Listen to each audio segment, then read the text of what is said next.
Hey, how are you? I am coming to you with really, really bad hair. I just came from Target and Walgreens, and I forgot to buy a box because that's how I roll. I do box dye on my hair.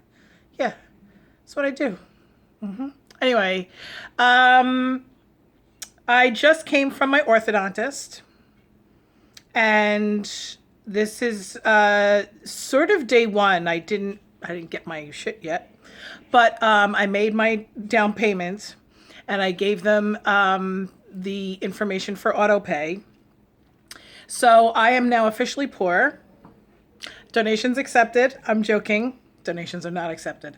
Um, I am starting my Invisalign journey in about 4 weeks. January 30th is going to be the day that I go in and get my first set of trays. It's going to be the trays are going to be every 2 weeks. I get new trays, and they give you 3 sets of trays at a time. So I will see the orthodontist every 6 weeks. He is I've met this man before. I actually met this man about 5 years ago when my boys were orthodontist shopping. Well, I was shopping for an orthodontist for my kids. And I did not feel that he was appropriate for my children at that time. We went with an orthodontist that was an older woman because I just felt that there was a little bit more of a sensitivity to children with this other woman. But with Dr. Mizrahi, for some reason, I feel a little bit more like I trust him a little bit more. The orthodontist that my kids go to actually has since semi retired, and she never even sent a letter or anything. My kids are sort of towards the end of their orthodontia journey. So it's okay. They're also older. They don't need the sensitivity of, a caring older woman the way that they used to, I feel like. So anyway, I'm going with this guy. I'm not going with this guy. I went with this orthodontist. His name is Dr. Emmanuel Mizrahi. He's in Forest Hills. And for some reason, I have just a really good feeling about this. I trust him a lot. He looks me in the eye when he speaks. He was very honest with me. He's like, you've got bone loss up the wazoo. Like, he said, you did not floss for like 25 years. I'm like, yeah, I know. I know. I've never had a breath problem. I've never had, like, I've always had total problems with my teeth, but for some reason, flossing was just never an issue for me. I just never hardly did it. Like, I maybe flossed once a week or something like that, sometimes every 2 or 3 days, but it was only just to get something large out. And so a month ago, when I went to him for the first time, he said, you've got to change this because we could fix your teeth and we can make them perfectly straight, but you're just going to start to lose your teeth. Great. So, and I think I've said this in a video before. I have thought about getting all of my teeth taken out and putting in dentures. Because I have problems in every quadrant of my mouth. It's really kind of terrible. The problem is that you lose your facial structure when you lose your teeth. And even if you put dentures in or implants or whatever, it's not, I'm only 47. I know that 47 might sound old to some people. It might sound really young to other people. But if I'm going to lose all of my teeth, I might as well try to save the ones that I have now. I could live another 50 years. My grandmother was 94 when she passed away. My aunt, her sister, was 104 when she passed away. So we have longevity at least in my father's side of the family, we have a lot of longevity. In my mom's side too, a little bit. But anyway, so I've got a long way to go with these teeth. I'm going to try to save them. I am starting Invisalign on January 30th. I have, for the past 4 weeks, been flossing religiously, and I'm noticing that my gums are bleeding like hardly nothing at all.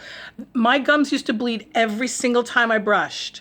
If I used a soft brush, if I used a hard brush, if I brushed for 30 seconds, if I brushed for 2 minutes, my gums would bleed like a motherfucker, especially down here in the front. If I finally got that floss down in there in the crevasse, it would just bleed. I was like used to the taste of blood in my mouth, kind of vampire-ish, vampiric, if you ask me.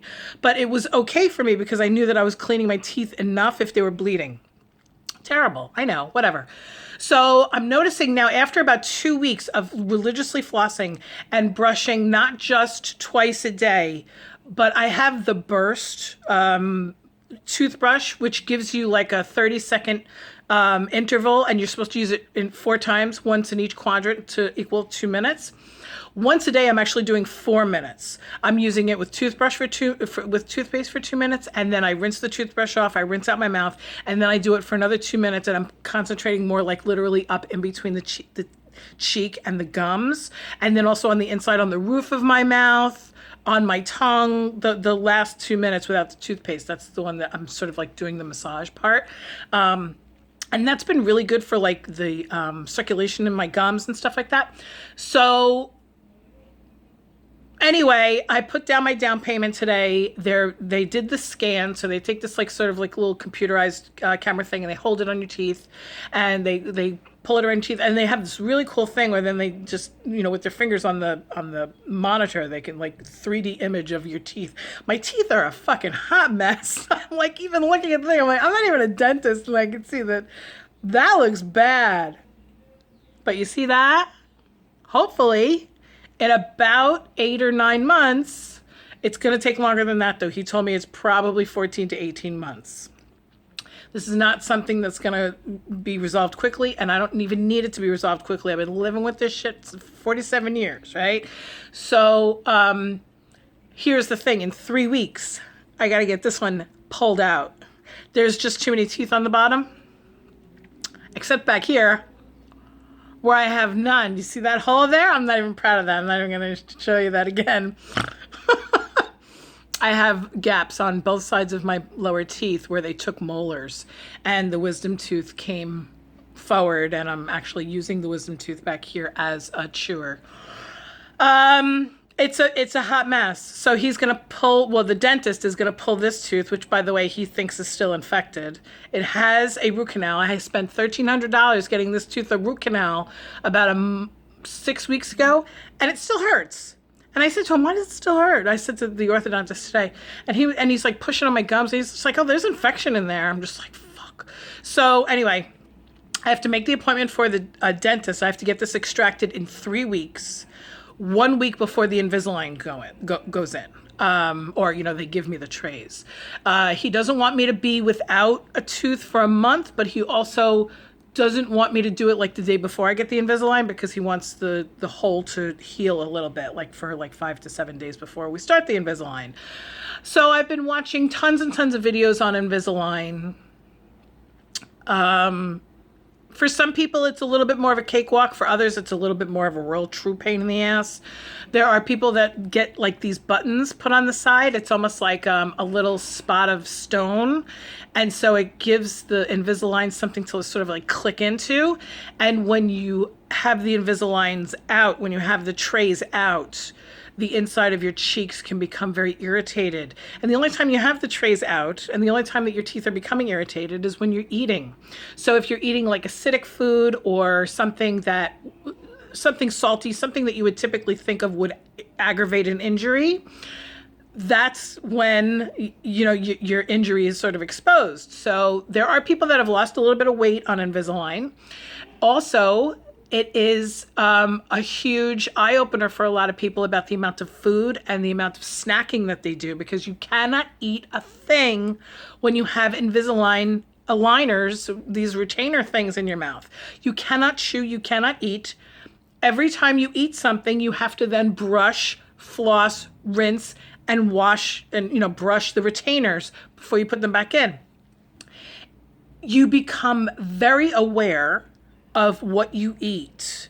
And this is probably going to be a complete godsend for me. It's probably going to be super uncomfortable. It's probably going to be an eye-opener. It's probably going to be a religious experience. Also, coffee. Hello. So I know that in 4 weeks, my life is going to be a little bit different. So it's right now 2:15 in the afternoon, and I'm enjoying an iced coffee, because that's not something that's going to happen in 4 weeks. I was talking to my husband, and I was just like, maybe I should wean off of coffee altogether, because I only drink about 3/4 of a cup in the mornings. And then every once in a while, I'll have a cup at 2 o'clock in the afternoon, because it's like the transition from me being, a home from home business owner, work from home kind of mom, to, then around 2:30, 3 o'clock, then the kids start to, come in. It's not like I have 5,000 kids. I only have 2 kids, but they have different schedules. I start to prepare for dinner the night before. I start to, I'm feeding the cats, and I'm starting to like make that switch from business owner to mom kind of a thing. So a lot of times I like to have a cup of coffee, maybe 3 times a week, twice a week, something like that, just to sit down on the couch, have that cup of coffee, make that shift, that taking one hat off and putting the other hat on, and enjoy a cup of coffee. And I probably won't be doing that in 4 weeks when I start the Invisalign. So also, coffee in the morning, that 3/4 of a cup of coffee in the morning, I'm going to be trying to maybe not do that at all. Maybe just switching to like hot water with lemon or something like that, because they don't want you to drink anything that with color. Because it can stain. Also, wine. You can't sit there and sip wine, because the wine will get underneath the Invisalign, in between the plastic, which is kind of moldable. But anyway, between the plastic and your teeth, it's just going to sit there, and it's going to stain the trays, and it's also going to stain your teeth. So, and wine is sugar. Hello. So if you're sitting there with wine like on your teeth, you might as well be eating a Snickers bar. So, this is going to really change me, I think. I'm going to allow this to sort of dictate my life a little bit for a little while, because it sounds like all of the disciplines that I have to deal with in order to fix my teeth. And I've told you guys before, I'm not doing this strictly for aesthetic reasons. I'm going to start to lose my teeth if I don't stop with this crowding. I have 2 teeth that are completely sideways. I have gaps back here that the teeth need to pull back and fill in those gaps so that I can get, an implant or a bridge or something like that. Right now, this gap is so large that they would have to actually do 2 implants, or like a 1 long bridge that will totally crack. It will totally break. I've been strongly recommended to not get a bridge over this one, because it's larger than 2 holes. Or is it this one? It's this side. Whatever. So, doing this it's like a 50-50. It's 50% medical, 50% aesthetic. It's also something that I've always wanted to do. And my husband and I don't have a lot of money. Trust me, we don't have a lot of money. But my Scentsy business is now, we're in the fight. Now, I don't have to explain anything to anybody, okay? But I'm just letting you know that, my husband makes a good living, and, I'm a stay-at-home mom. And my Scentsy money pretty much is mine, which is really nice. So that's where this is going. You really should think about, here's the pitch, right? You really should think about, if there's something that you want for yourself, you got to work for it. And I'm working my ass off on my Scentsy business, pretty much. I mean, as much as a stay-at-home mom of 2 children and 4 cats has time for. I do what I can when I can. And so now I can fix my teeth. And this is actually something that was one of my goals. My superstar director is Edie Pelletier. And I told her this a long time ago, that one of my goals is to fix my teeth. And I did put it off for 2 or 3. I put it off for about 2.5 years. And then all of a sudden, when this problem on the bottom started, I said, okay, that's maybe God's way of saying, you know what? Maybe this isn't, maybe it can't be, maybe it's not going to happen if it's your decision. Maybe I'll make this decision for you. I kind of feel like that's what's going on here. So I'm starting with that. In 3 weeks, I'm going to get this front tooth pulled out. And for a week, I'm going to have a big hick redneck gap in the front of my bottom teeth. And then a week after that, I'll start the Invisalign. So I'm going to call right now. I'm going to call the dentist and get the appointment for the extraction. That's not going to be fun. That's going to give me a lot of anxiety. I might have to take a Xanax before I go. Anyway, it's now 2:20. Let me go. I'll talk to you guys later. Thanks for listening to my rambling video if you got this far. Bye.